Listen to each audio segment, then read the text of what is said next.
Ito kasi Eliud Kipchoge. Damage, guys. Usually naman sir kapag may bagong labas na color. Alright guys, so we're here at Nike with Vincent. Mukhang may lucky charm tayo nakasama kasi papaltan ngayon yung Vaporfly, guys. Damn! 25 kilometers sa damage. Pakita ko sa picture nandiyo dito.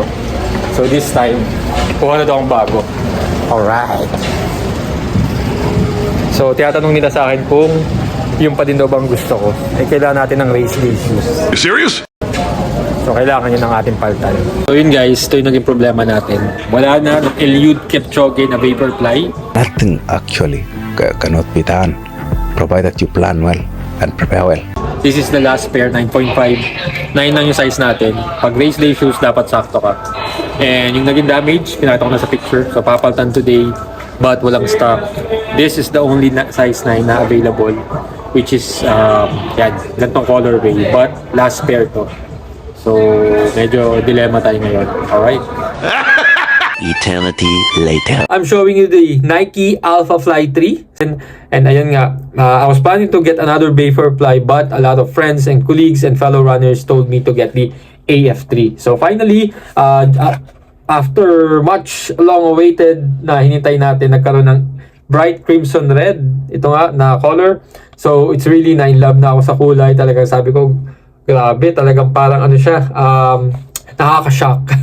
So yun nga, so I really like it. So especially yung forma niya, alam niyo naman si AF3, got the air zoom, tapos yung zoom X na foam, nag-react, tapos ito yung parang cushioning, parang ano siya, once you land, so yung pop, alright? So meron siyang push, and then yung maridinig mo yung pagkaano niya. So yun, sabi nga ng iba, maingay daw.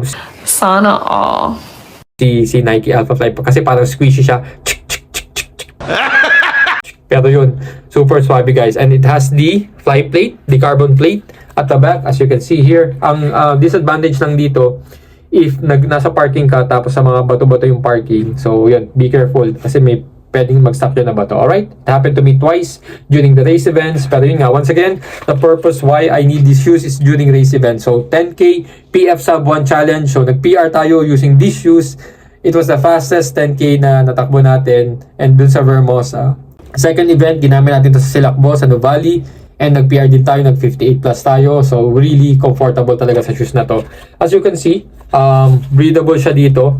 Height niya dito, cover na cover niya talaga. So, ang ganda ng support, also this part, and hindi yung feet mo, hindi siya lumuluwag. So, you don't have to really tight this part just para hindi mag-move to. So, for some reason talagang this really suits me well. Road racing shoes, Zoom X foam cushioning, air zoom units, 218 grams, napakagaan guys. Good for half marathon and marathon yung shoes na to guys. If you have a Nike and then nagkaroon ng defect just like me, so please, you can claim it sa store or sa online. So, I know some colleagues who were able to claim yung mga nagka-defect. So, yun, medyo okay naman yung response nila. As long as you have the box, as long as you have the receipt, the means of, mapapakita mo yung proof na pinurchase mo talaga siya. Alright? So, still subject for approval.